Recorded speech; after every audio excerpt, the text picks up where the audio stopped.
अस्सलाम वालेकुम व्यूअर्स, मैं हूं आपकी मेंटर उम्मे उमैमा रुमान। आज का जो हमारा टॉपिक है वो है करिकुलम डेवलपमेंट के ओवरऑल प्रोसेस पे। सबसे पहले हम इस वीडियो में ये देखेंगे कि करिकुलम डेवलपमेंट क्या होता है। उसके बाद हम इसके ऑब्जेक्टिव्स और कंपोनेंट्स देखेंगे। उसके बाद हम ओवरऑल प्रोसेस देखेंगे करिकुलम डेवलपमेंट का, और प्रॉब्लम्स इन करिकुलम डेवलपमेंट को हम डिस्कस करेंगे। ठीक हो गया।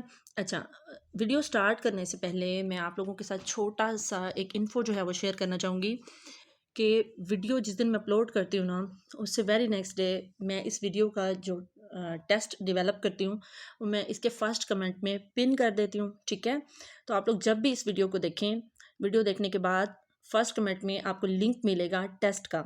आप उस टेस्ट को ज़रूर अटैम्प्ट करें। टेस्ट बिल्कुल फ्री ऑफ कॉस्ट है। ठीक हो गया। और इससे ये होगा कि एक तो आप लोगों की प्रैक्टिस हो जाएगी, और दूसरा ये कि आपको पता चल जाएगा कि आपकी लिसनिंग पावर कितनी है।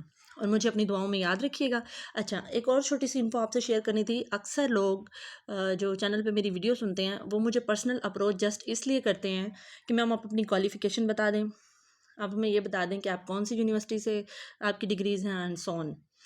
तो बजाय इसके कि आप लोग मुझे पर्सनल कांटेक्ट करें, आप लोगों को मेरा नंबर ढूंढने में या मुझे कांटेक्ट करने में प्रॉब्लम्स आएँ, मैं आपको वीडियो में ही बता देती हूँ, ताकि जिन लोगों के माइंड में कोई गिरा है या कोई मतलब क्वेश्चन है मेरे हवाले से, तो आप लोगों को पहले ही पता चल जाए। मैं सिंपल एमए हूँ।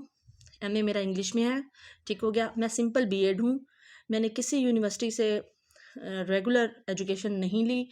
मैं मैट्रिक से ऑनवर्ड प्राइवेट स्टूडेंट हूँ। ठीक है, मैं बहुत बड़ी बड़ी बातें नहीं करूँगी, सीधी सी बात बता रही हूँ और हकीकत बता रही हूँ अपने बारे में आप लोगों को। ठीक हो गया।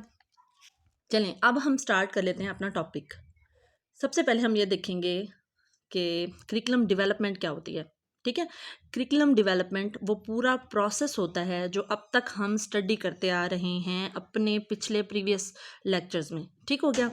आप करिकुलम की डिज़ाइनिंग को देख लें, करिकुलम की इम्प्लीमेंटेशन को देख लें, उसके मॉडल्स को देख लें, उसकी वैल्यूएशन को देख लें। मतलब ओवरऑल जितने लेक्चर्स हमने पीछे कवर किए ना, वो सारे के सारे करिकुलम डेवलपमेंट के अंडर फॉल करते हैं। ठीक हो गया। होपफुली जिन लोगों ने मेरी पिछली वीडियो सुनी है करिकुलम के हवाले से, उनको ये कंसेप्ट क्रिस्टल क्लियर हो गया होगा।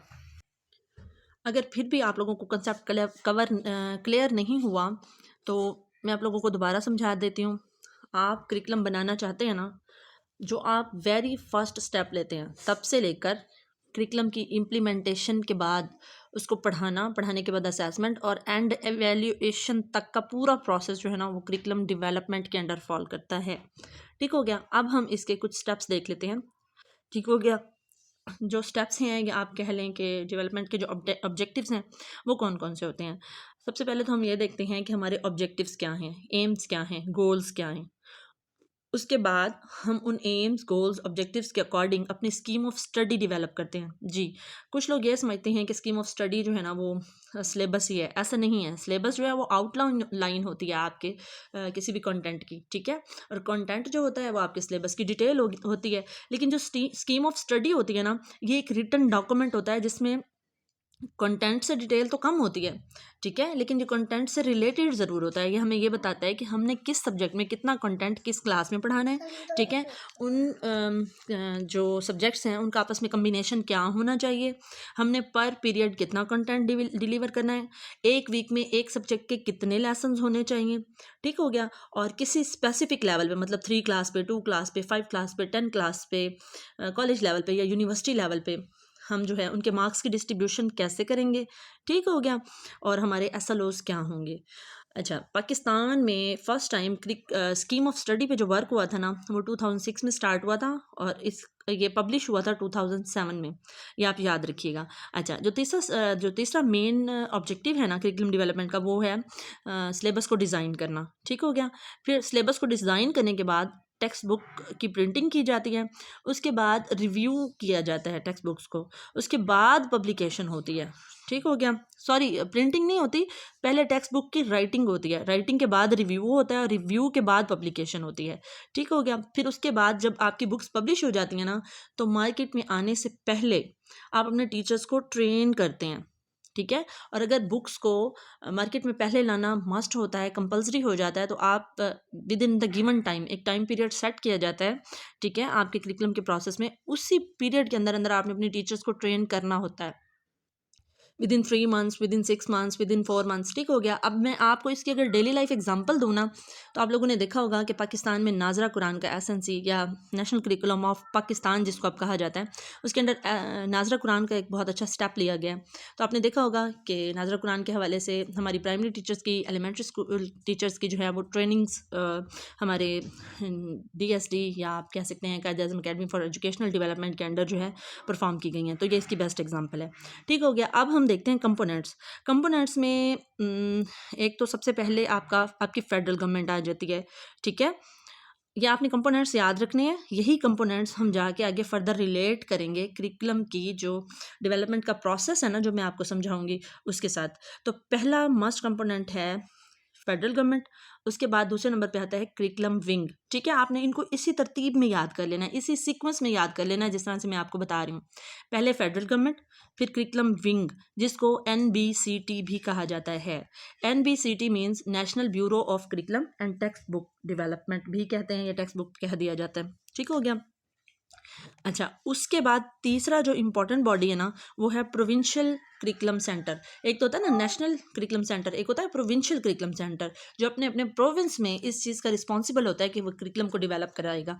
अच्छा, उसके बाद प्रोविंशियल करिकुलम सेंटर के बाद आ जाता है करिकुलम टेक्स्ट बुक बोर्ड्स, जो कि प्रिंटिंग का काम करते हैं, ठीक हो गया। उसके बाद आ जाता है रिव्यू कमेटी, ठीक है। वैसे काम जो है वो तो रिव्यू कमेटी का प्रिंटिंग से पहले होता है, ठीक हो गया। प्रिंटिंग बुक्स की प्रिंटिंग से पहले रिव्यू लिया जाएगा, लेकिन रिव्यू जो बॉडी है उसकी इंपॉर्टेंस प्रिंटिंग से कम है, तो फिर इसको मैंने एंड में बता दिया, ठीक हो गया। अच्छा, अब हम आ जाते हैं इसके डेवलपमेंट के प्रोसेस की तरफ। जी, यहाँ मैंने आप लोगों के लिए एक स्लाइड भी प्रिपेयर कर लिया स्टेप्स फॉर करिकुलम डेवलपमेंट की। फर्स्ट स्टेप में जो हमारी फेडरल गवर्नमेंट होगी ना, फेडरल गवर्नमेंट वो क्या करेगी, वो रिक्वेस्ट भेजेगी हमारे करिकुलम विंग को। किसको भेजेगी, सेकंड नंबर पे जो करिकुलम विंग या NBCT लिखा हुआ है ना, national bureau of curriculum and text book, इनको रिक्वेस्ट भेजेगी। और रिक्वेस्ट क्या भेजेगी कि रिक्वेस्ट में वो हमारी पॉलिसीज़ के अकॉर्डिंग जो हमने ऑब्जेक्टिव सेट किए होंगे ना, वो भेजेगी और कहेगी कि आप इस पे जो है ना एक ड्राफ्ट तैयार करके दें, ठीक है। सबसे पहले क्या तैयार होगा, ड्राफ्ट तैयार होगा। उसके बाद करिकुलम विंग जो है ना, उस ड्राफ्ट को तैयार करवाने के लिए जो प्रोविंशियल करिकुलम सेंटर्स हैं उनको रिक्वेस्ट भेजेगी, ठीक हो गया। करिकुलम विंग के पास फेडरल गवर्नमेंट ने भेजा और करिकुलम विंग आगे रेफर कर देगा प्रोविंशियल करिकुलम सेंटर को। अच्छा, अब federal government direct provincial curriculum centre को क्यों नहीं सेंड करती, मैं आपको बताती हूँ। असल में जो मेन रिस्पॉन्सिबिलिटी है ना, वो करिकुलम विंग पे है, ठीक है। हमारे करिकुलम की डेवलपमेंट की जो मेन रिस्पॉन्सिबिलिटी है ना, वो करिकुलम विंग की है।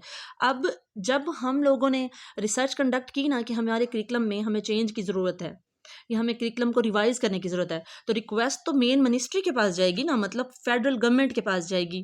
अब फेडरल गवर्नमेंट जो है फिर वो काम दे देगा मेन बॉडी को, किसको, करिकुलम विंग को। करिकुलम विंग के पास ऑर्डर्स पहुंच गए, अब उस पर काम स्टार्ट कर रहा है, ठीक है। करिकुलम विंग यानी कि दूसरा जो ये मैंने आपको एलिमेंट बताया ना, इंपॉर्टेंट एलिमेंट, यहाँ से वर्क स्टार्ट हो रहा है, ठीक है, ये आपने याद रखना है। अच्छा, करिकुलम विंग जो है वो किसको रिक्वेस्ट भेजेगा, प्रोविंशियल करिकुलम सेंटर को, ठीक है। प्रोविंशियल करिकुलम सेंटर को ये रिक्वेस्ट भेजेगा कि आपने हमारी पॉलिसीज़ और ऑब्जेक्टिव्स के अकॉर्डिंग जो करिकुलम का ड्राफ्ट है ना वो तैयार करना है। यहाँ तक ड्राफ्ट की बात हो रही है, ठीक है। अगली स्लाइड में मैं आपको बताती हूँ नेक्स्ट प्रोसेस क्या होगा। अब वो जो नेशनल करिकुलम सेंटर था ना, वो एक्सपर्ट्स को बुलाएगा, वो टीचर्स को बुलाएगा, वो सब्जेक्ट स्पेशलिस्ट को बुलाएगा, ठीक है। करिकुलम लेवल पे वो अपनी एक कमेटी बनाएगा, प्रोविंशियल लेवल पे अपनी करिकुलम की एक कमेटी बनाएगा, ठीक है। हर प्रोविंस अपनी अलग अलग करिकुलम कमेटीज़ बनाएंगे। अब पाकिस्तान में जितने भी मतलब प्रोविंसेस हैं वो सब अलग अलग अपनी कमेटीज़ बनाएंगे, एक्सपर्ट्स की, टीचर्स की, सब्जेक्ट स्पेशलिस्ट की, ठीक हो गया। और वो सब मिल के एक करिकुलम का ड्राफ्ट तैयार करेंगे, ठीक हो गया। अब जब ग्राफ तैयार हो गया ना, तो ये प्रोविंशियल करिकुलम सेंटर्स जो है ना दोबारा करिकुलम विंग को वापस कर देंगे वो ड्राफ्ट। मतलब पहले करिकुलम विंग ने उनको ऑर्डर्स भेजे, उन्होंने तैयार करवाया करिकुलम कमेटी से, ठीक हो गया। और अब करिकुलम सेंटर जो है ना वो वापस कहाँ भेज देगा हमारे ड्राफ्ट को, करिकुलम विंग के पास, ठीक है। इसका पहला स्टेप इस स्लाइड का। अच्छा, उसके बाद क्या होगा, जो करिकुलम विंग है ना वो डायरेक्ट भेज देगा किसको, नेशनल रिव्यू कमेटी को, ठीक हो गया। अब नेशनल रिव्यू कमेटी होती क्या है, इसको NRC भी कहा जाता है, national review committee of curriculum भी कहा जाता है इसको, ठीक है। अब ये क्या करेगा, रिव्यू कमेटी भी एक्सपर्ट्स की होगी, ठीक है, सब्जेक्ट स्पेशलिस्ट की होगी, अच्छे और एक्सपीरियंस टीचर्स की होगी, ठीक हो गया। वो उनके पास भेजेगा और भेजने के बाद ना, सॉरी कमेटी की स्पेलिंग भी मुझसे रॉन्ग हो गई कि मैं आप देख रही हूँ। अच्छा, आप काइंडली इस चीज़ पे ना जाइएगा, आप ये देखिएगा कंसेप्ट क्या है, ठीक हो गया। अब जो रिव्यू कमेटी है ना, वो एक्सपर्ट की होगी, वो इसको रिव्यू करेंगे कि कौन कौन से एरियाज ऐसे हैं जो हमारे लिए हेल्पफुल प्रूव हो सकते हैं, कहाँ हमें चेंजिंग्स करनी है, या ये ड्राफ्ट जो है वो ओके है, ठीक हो गया। अगर उसमें कोई चेंजिंग करनी है तो वो दोबारा से प्रोविंशियल करिकुलम सेंटर को भेजेंगे कि आप इस ड्राफ्ट को यहाँ से मतलब अमेंड करें या अमेंडमेंट करें या जो कुछ भी करें, और अगर ओके है सब कुछ तो उसके बाद ये चला जाएगा प्रोविंशियल टेक्स्ट बुक बोर्ड्स के पास, ठीक हो गया।